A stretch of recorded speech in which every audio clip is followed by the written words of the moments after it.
Hi, everybody. It's been a minute since I've gone live. A lot of things have been happening in my personal life. Been very difficult. But I do want to apologize to everybody for being absent and not as active and not as creative as I feel like I need to be.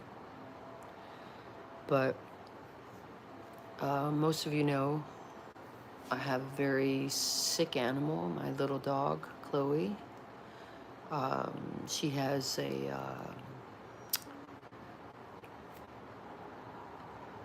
she has cardiovascular disease. There is no cure. It can be managed through medication, but as long as she's on this planet, she's going to have it. So she's been having a lot of difficulties. We've had to change her medication several times. She fainted. She went unconscious. She had about... She's been in and out of the ICU. And then one of my relatives got hit by a car, and his skull was fractured in 4 places. He's got 3 brain bleeds, one of them coming out of his left ear. And he's got partial paralysis on the left side of his body, so things have been pretty tough, to say the least. And I'm just... Normally, everything would filter through my writing. And for some reason, that's just not happening right now. I can't find that place. I can't access it. I know it's there. It feels like there's other things I need to write or to create and get those out of the way and then attack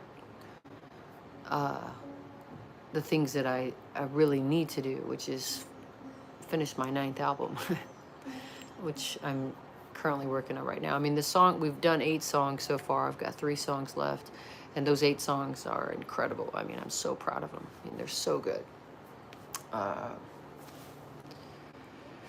But I've got 3 originals that I need to finish writing, because there's a lot of covers on this album, which is great. They're really great. If you guys like Royals, then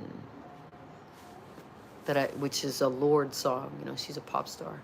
If you liked what I did with that song, you're gonna love what I did with all these other songs. Like a lot of big surprises that you're gonna love, I think. But I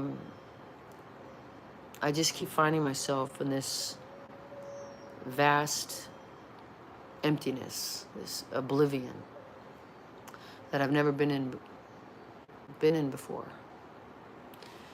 And I'm still grieving the loss of my big brother. I have had one other brother pass away. He was in the military. Not saying that we expected it, but we knew the dangers. With my big brother, it was a complete shock, just complete shock. And honestly, when my other brother, Mikey, died, when he died in 2001. When he died, I was on Ozfest, so I had a place to put all that anger and rage and everything, and the grief and the betrayal by the universe to take such a beautiful human from us. But now with my sick little baby, my little Chloe, with my relative who's young, got hit by a car, he's got skull's fractured, he's paralyzed on the left side of his body, partially. And then just everything else that's going on with the world, and it's just been really hard. So I appreciate everybody being compassionate and standing with me and all that, because being in this oblivion, being in this place of nothingness where, you know, typically there would be shards of something, shrapnel somewhere that I could either pull from me or just pick up off the ground, or watch it soar by, that I could filter through my writing. But this is absolute emptiness.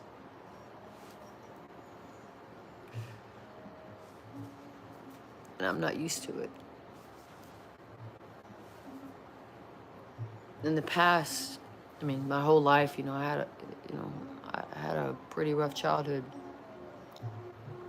I would put it in my art. I've always done that. And this time it's really hard.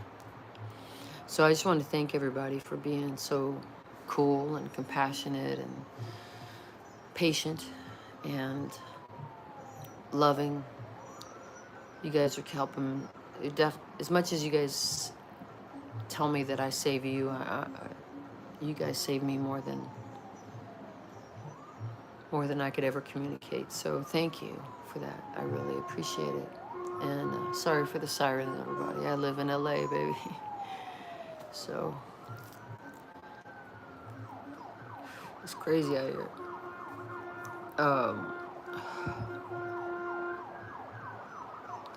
I just appreciate everybody being so understanding, because I've had other things happen in the past, and sometimes, you know, those early days, people were quite cruel at times, or just stupid and trying to be mean or bully me or something. You know, if you don't know me by now, I'm not really one that gets bullied too often.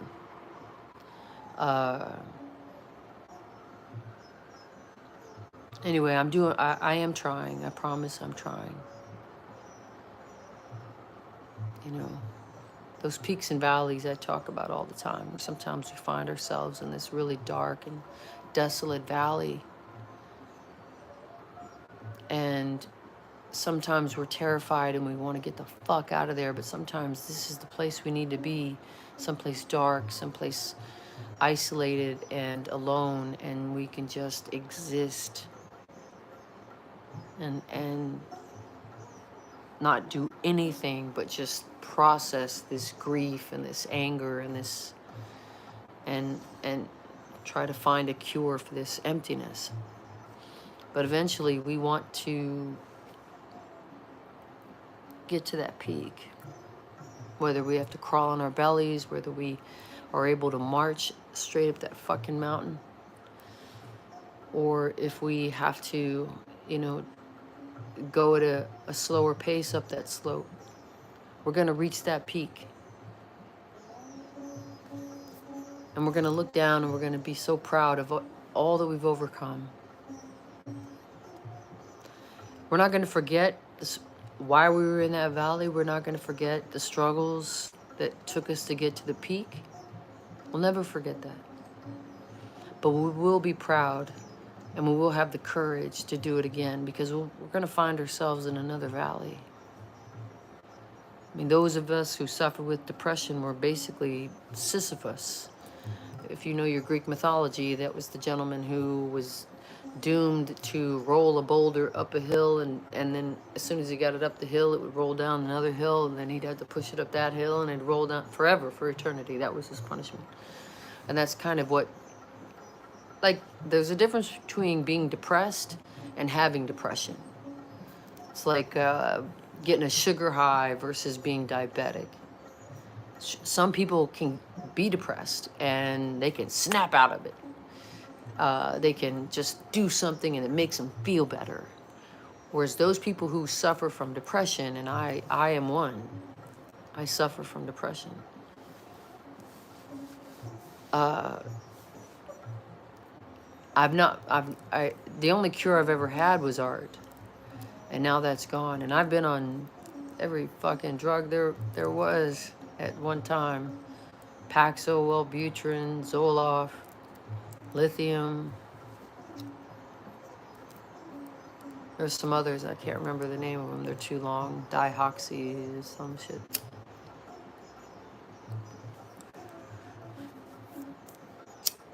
So I'm in a valley right now, and I am desperately trying to find out how to get up out of here so I can get up that fucking slope. But I'm working on it every day, I promise. And if you ever experience what I just spoke about, you know, the difference between, you know, if you are someone who gets depressed but you don't have depression, but you know someone who suffers from depression, please understand that if they could just snap out of it, if we could just stop doing what we're doing, if we could just watch something funny or eat something, our favorite food or whatever, like if we could do anything that would change us and bring us up out of that valley to destroy this depression, this cloud, this thing that is an invader. It's not even part of you. But it wants to destroy you. If we could remove that in any way, or in a simple way, like, oh, snap out of it, just, you know, watch a funny movie, place, you know, go take a walk, get out in some nature, we'd fucking do it. Trust me, I would do it.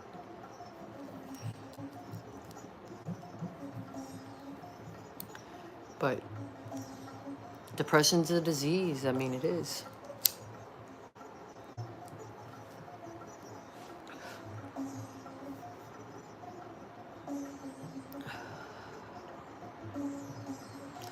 So thank you guys for being so thoughtful and kind and compassionate, and I'm really trying to get out of this valley, I promise.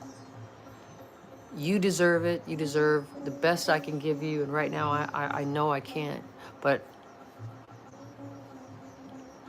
every day I get a little closer, you know? It's like I found a way to the top. I'm stuck in a valley. I found a ledge I can climb onto to pull myself up the slope. And every day I pull myself up just a little higher. Sometimes I slip back down, but just pulling myself just a little higher so I can finally get up and start fucking marching up that goddamn hill. Marching up that hill, yeah. So, anyway. Hopefully this helped people understand the difference between being depressed and having depression. It's like someone who's anxious about a job interview versus someone who has anxiety. It's maybe it's a similar reaction, but it's not something that if you're anxious about a new job or a blind date or something like that, or schoolwork or test, I mean, you know, whatever, job interview, whatever. That's different than having this moment by moment battle with anxiety that sometimes also accompanies, has a buddy called depression. So imagine being anxious and depressed at the same time, and there's nothing you can do about it. I mean, some medications help, but, you know, for me as an artist, they turn everything off. So I'm basically where I am, empty, but I'm on this medication that I'm gonna have to wean myself off of in 6 weeks. And I'm not saying people shouldn't take their medication, please. I'm not saying that. I'm just saying for me, it just wasn't. Maybe it would help, and maybe I should, but I just feel like I'm so fucking competitive with myself. I just want to beat it on my own. I might not be able to, and I'll stop when I get to a point where it becomes a major problem. And we're close right now, because I've never gone this long with, you know, writer's block, if you want to minimize it to that. And again, I'm not trying to center it all on me as well. I mean, of course, my dog's life, she'll be 15 in April. My dog's life is is more important to me than anything. She's, you know, at 15, she's lived a full life. Now she has a cardiovascular disease. So every moment, every second, every hour I have with her, every day I have with her is a gift and a blessing I'll never get back, because there'll never be another one of her. And dogs just, you know, give you unconditional love, and they just, if you can find one that's like you're familiar, like what they used to call with the witches, it's like you have this shared intuition with an animal, then it really does feel like your family. I mean, she feels, that's my daughter. My other dog, I feel like that's my son. So right now I'm just, you know, I'm in that place where I'm struggling because I want to spend every moment, every second, every breath with her, just to celebrate her and give her the best life she can have while she's here. But I also I want her to have that, and then so that that's not the right. I want her to have that. And then while she's enjoying that part of herself, I can try to rediscover the piece of me that's missing. I don't know if that sounds selfish or not. I don't mean it to. I really just want her to be okay. I feel like if she's okay and things feel normal, I'm writing, you know, it'll just feel, the awful truth of her not being here one day I guess that wouldn't be on my mind. Maybe that's what I'm doing.